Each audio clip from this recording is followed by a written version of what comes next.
Jadi yang saya laporkan itu adalah peristiwa mengenai dugaan pencemaran nama baik dan fitnah.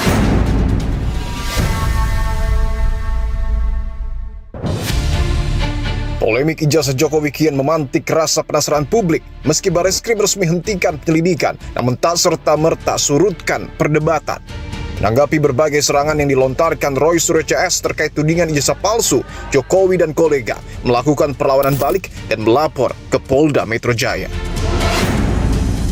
Pada 23 April 2025, Ketua Pemuda Patriot Nusantara Andi Kurniawan melaporkan Roy Suryo, Rizal Fadilah, Dr. Tifa, dan Rismon Sianipar dengan dugaan penghasutan di muka umum. 3 hari kemudian, Pradi Bersatu turut melaporkan nama-nama yang sama dengan tuduhan menyebarkan informasi bohong lewat media daring. Tak berhenti sampai di situ, pada 30 April 2025, Jokowi beserta tim kuasa hukum melaporkan Roy Suryo, Egy Sujana, Rizal Fadilah, Kurnia Tri Royani, Rismon Sianipar, dan Dr. Tifa.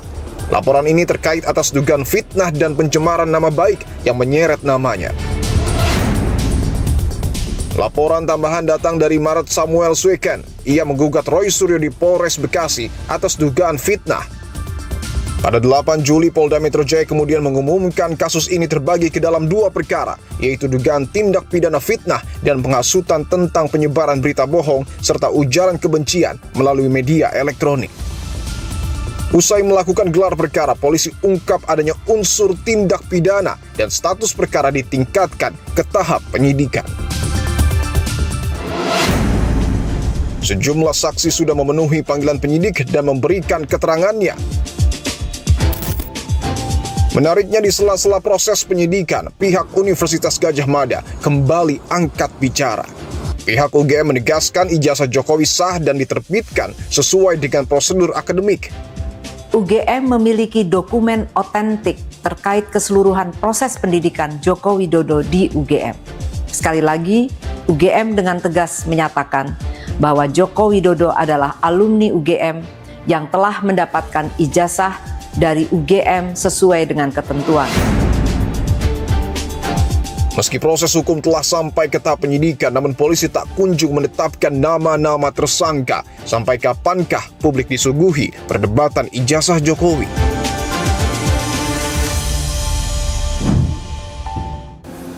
Saudara, saya sudah bersama dengan penasihat ahli Kapolri, Pak Arianto. Pak Arianto, terima kasih untuk waktunya, Pak. Terima kasih, sama-sama. Sebagai penasihat ahli Kapolri, di tengah proses penyidikan ini kan 3 orang terlapor, Roy Suryo, Dr. Tifa, dan juga Rismon Sianipar meluncurkan sebuah buku berjudul Jokowi's White Paper. Bagaimana Anda memaknai peluncuran buku ini?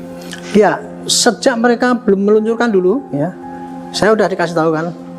Saya menyarankan pada mereka, Pak, kalau Bapak meluncurkan 3 buku itu yang mengatakan bahwa itu adalah bukti-bukti, membuktikan bahwa itu ijazah palsu dengan teori Anda, itu kalau Anda cuma dipublikasi itu nggak ada gunanya untuk pembuktian di pengadilan. Makanya buku itu Bapak besok bawa ke penyidik, sampaikan kepada penyidik, Pak, ini buktinya bahwa saya membuktikan ini, dan penyidik supaya itu masukkan dalam berkasnya, supaya ini buku itu nanti digelar di pengadilan.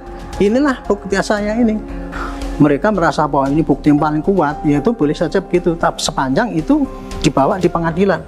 Kira-kira begitu. Kemudian muncul belakangan adalah terkait dengan polemik pemanggilan Ketua KPK periode 2011-2015 yang juga saat ini adalah podcaster Abraham Samad. Ketika itu bahkan Abraham Samad berani mengatakan bahwa ada upaya kriminalisasi, pembungkaman, serta juga penyempitan demokrasi di negara kita. Apa yang ingin Anda jelaskan? Kalau bagi saya pribadi, Pak Abraham Samad boleh berpendapat gitu, itu hak dia. Dan karena dia sebagai podcaster ya, gitu. Itu bukan polisi, bukan karena podcastnya. Bukan karena podcastnya. Berawal daripada adanya bukti, Pak. Bukti jejak digital yang keluar dari podcast dia, yang isinya adalah ujaran kebencian ataupun apapun, yang itu termasuk di dalam unsur undang-undang pidana. Sehingga kewajiban dari polisi, karena ini ada orang yang melaporkan, buktinya ini, kan gitu kan. Nah, polisi kemudian, oh ini ada namanya ini, ya pasti dipanggil loh. Dipanggil klarifikasi. Itulah tahap yang harus dilakukan kalau ada laporan pidana. Dan podcast ini bisa menjadi barang bukti. Pasti yang barang buktinya adalah hasil dari para podcast itu. Kalau hasilnya podcast itu kemudian ditanyakan kepada saksi ahli, Pak, bahwa ini memenuhi unsur bahwa ini melanggar ini tindakan ikut selama menyebarkan dan sebagainya, itu anak ahli pidana nanti yang akan menyimpulkan itu. Oke, bahwa tudingan lainnya yang kemudian disampaikan oleh pihak terlapor melalui kuasa hukumnya ataupun secara personal mungkin adalah ketika polisi dinilai bongkar pasang pasal. Ya, apapun alasannya itu saya anggap karena mereka itu tidak mengetahui apa proses daripada penyidikan itu. Penyidikan itu intinya Pak, cuman gini Pak, hasilnya begini, jejaknya begini, menurut keterangan saksi begini, pelapornya, cek pada saksi terlapor gini, kemudian kita tanyakan pada saksi ahli, Pak kalau begini ini melanggar pasal ini apa tidak? Ya pasti akan terjadi bongkar pasal di situ, Pak. Karena apa? Kita akan menentukan si A ini berbuat apa. Apakah mencemarkan, apakah juga ikut-ikut rame-rame membenci dan sebagainya itu. Jadi tidak semua pasalnya sama.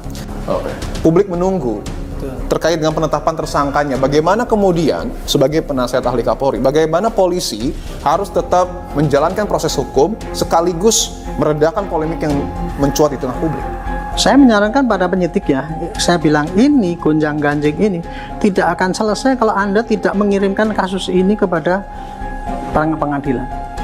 Jadi makin cepat Anda memberkas itu makin cepat ini kasus untuk ini ya diselesaikan. Perkara nanti ada muncul kasus yang lain itu kita hadapi saja saya bilang. Jadi sekarang ini Anda selesaikan pemberkasan yang sekarang ini dan kemudian nanti di pengadilan akan terlihat tuntutan mereka untuk menunjukkan ijazah Pak Jokowi segala itu nanti akan terlihat di pengadilan sana, mudah-mudahan begitu.